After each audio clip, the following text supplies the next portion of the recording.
자녀가 있는 부부, 이혼해도 될까요? 그리고 6세에서 12세 아이들은 내가 조금 더 착한 아이였다면 엄마 아빠가 싸우지 않았을까? 내가 어느 편을 들어야 되지? 엄마가 울면 아빠가 나쁜 것 같고 아빠랑 놀면 엄마가 서운해 보이고, 이 아이는 자기 마음이 죄책감과 분열감으로 갈기갈기 찢어지는 그런 느낌을 받죠. 안녕하세요. 마음을 밝히는 언니 정신과 의사 유혜진입니다. 오늘은 좀 조심스럽고 민감한 얘기를 해보려고 하는데요. 자녀가 있는 부부, 이혼해도 될까요? 라는 질문이거든요.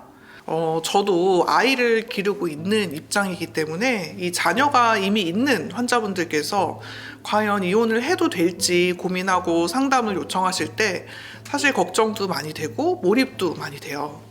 사실 이거는 정답은 없는 문제라고 생각을 합니다. 그런데 또 정신과 진료실에서 상담을 하다 보면 이 문제로 고통받는 우리 부부, 그리고 그 부모의 선택을 받아들이며 살아가는 아이들을, 또 그 아이들이 자라나서 또 진료실에 오게 되기도 하고, 이런 분들을 정말 많이 만나게 돼요. 그래서 제가 한 가지 사례 들려드리고 싶은데요. 50대 어머니셨는데 정말 좀 어렵게 얘기를 꺼내셨어요. 이분이 이제 남편이 정말 수차례 외도를 저질러서 정말 내 마음이 갈기갈기 다 찢어졌는데 그래도 이제 참고 사셨대요. 왜냐하면 이 따님이 정말 훌륭한 분이거든요.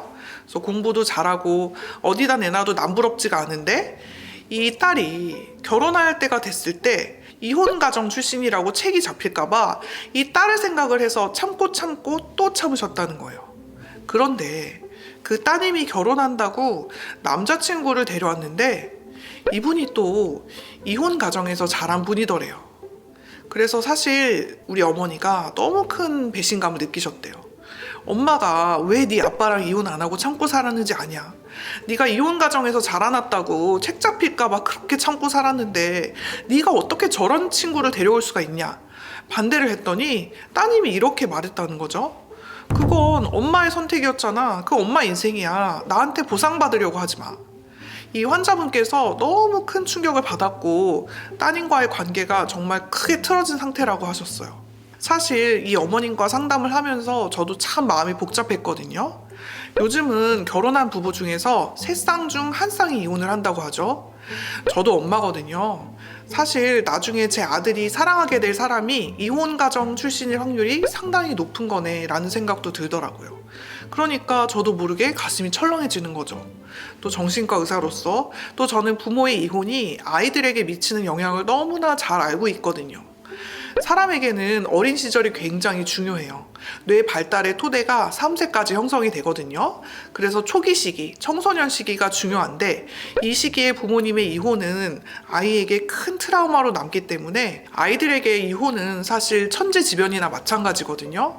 우리가 우리 부모를 선택할 수 없잖아요. 그런 것처럼 우리 부모님의 이혼도 나랑 상관없이 일어나는 일이니까요. 이 DSM 매뉴얼에 따르면 이 부모의 이혼은 직계가족의 사망 다음으로 아이에게 가장 큰 스트레스를 주는 사건이라고 해요.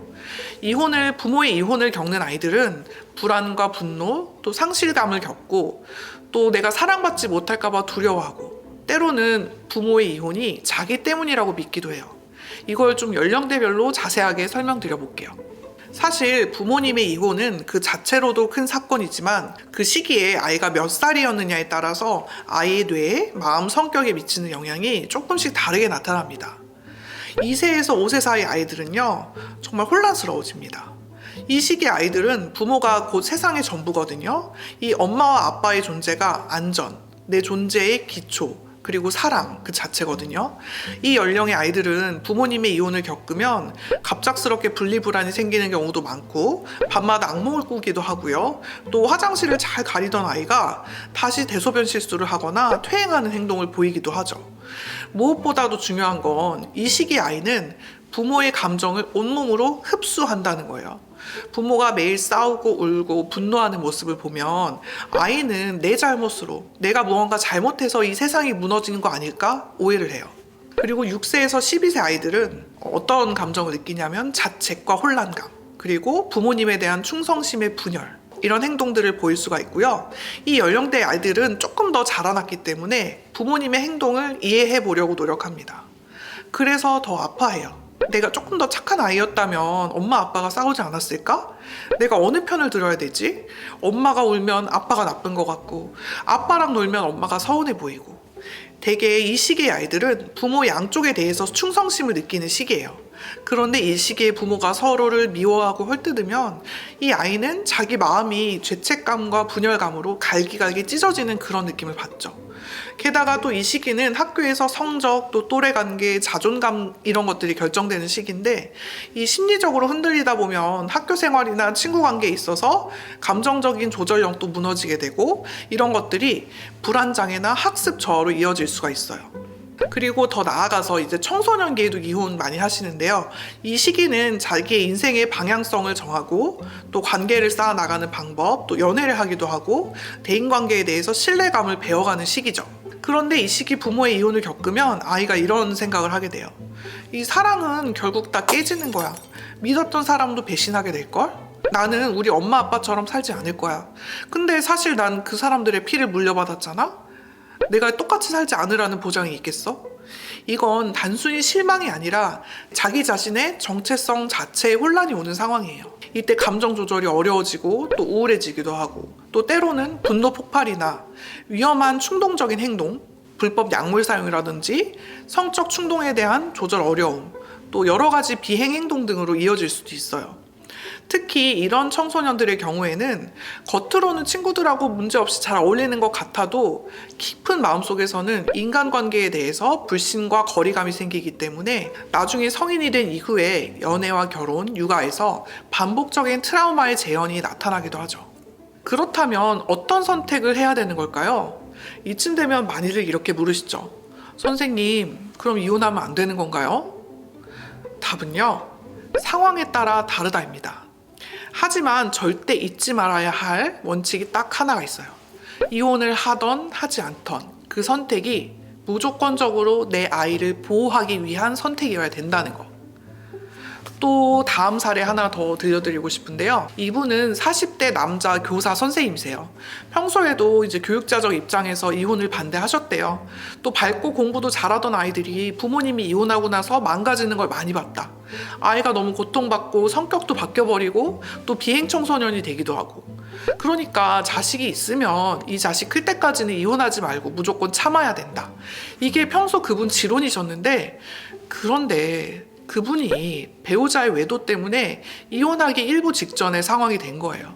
정말 반미치광이 상태가 되셔서 오셨는데요. 이분 말씀이 정말 죽을 것 같다. 배신감에 치가 떨린다. 내가 살려면 이혼을 해야 될 것 같다. 근데 그러면 우리 아이들은 어떻게 되는 건지 생각하는 것만으로도 너무 무섭다.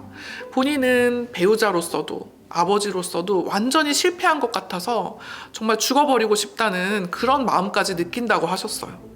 저는 상담할 때 이런 질문 드리거든요. 지금 이 결혼이 당신에게 어떤 영향을 주고 있나요? 그리고 이 상황이 당신의 아이에게 어떤 영향을 주고 있나요? 만약 우리 부부가 겪고 있는 갈등을 없앨 수가 없다면 혹시 둘이서 노력해서 좀 다뤄볼 수는 있을까요? 또 이혼이 이 아이에게 상처를 줄 가능성과 지금 우리 부부가 이 상태로 가는 것이 주는 상처 중에 무엇이 더 회복이 어려운가요? 이 질문을 우리 교사분께 드렸더니 지금 이 상태로 이혼하지 않고 가는 것이 주는 상처가 아이에게 더 큰 영향을 줄 것 같다고 하시더라고요. 아내에 대한 분노와 배신감을 통제하기가 어려워서 너무 파괴적인 행동을 많이 보이고 계신데요. 그래서 아이 앞에서 정말 필터링 없이 싸운 다음에 크게 후회를 하시고 그 뒤로는 아이 앞에서는 아내를 비난하지 않으려고 정말 노력을 많이 하시는데 더는 못 참겠다고 하시더라고요. 사실 이혼 그 자체가 아이를 망가뜨리는 건 아닙니다. 아이를 진짜 망가뜨리는 건 부모의 감정 싸움에 아이들이 끌려다니는 거예요. 매일 부모가 서로 싸우고 서로를 헐뜯고 아이를 사이에 두고 하소연을 하면서 네 아빠가 어떤 남자인지 알아야 돼. 이런 식의 말과 행동은 아이를 2번, 3번 상처를 줍니다. 이혼 전문 변호사 박은주 변호사께서 이혼 법정에서 판사님이 하신 말씀을 얘기를 해주셨는데 정말 인상적이었어요.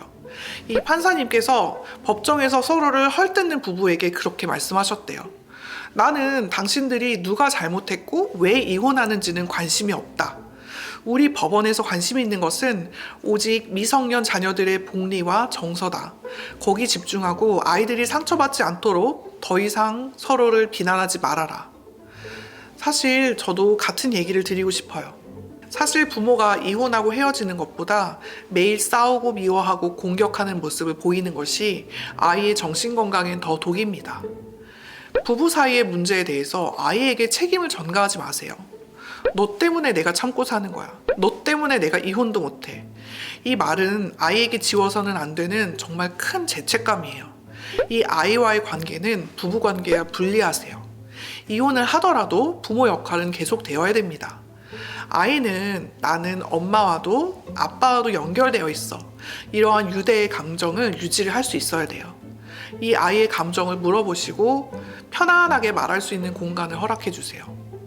괜찮지? 라는 말 한마디보다 엄마 아빠가 헤어지기로 한 거 너는 어떤 마음이야? 라고 물어주는 것이 아이의 정서적인 복원력을 키워줍니다. 양육자가 자기 감정을 잘 관리를 하셔야 돼요. 아이는 부모의 감정을 먹고 자라는 존재거든요. 부모가 스스로를 돌보고 좀 안정된 상황일 때 아이도 안전하다고 느껴요. 여러분, 부모는 완벽할 수 없습니다.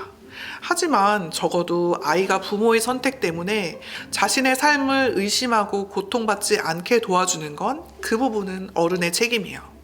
정신과 진료실에서는 부모님의 이혼을 겪은 많은 분들이 겉으로는 잘 살아도 정말 마음속 깊숙이 정서적으로는 불안하거나 자신의 감정에 확신이 없는 경우를 굉장히 자주 봐요.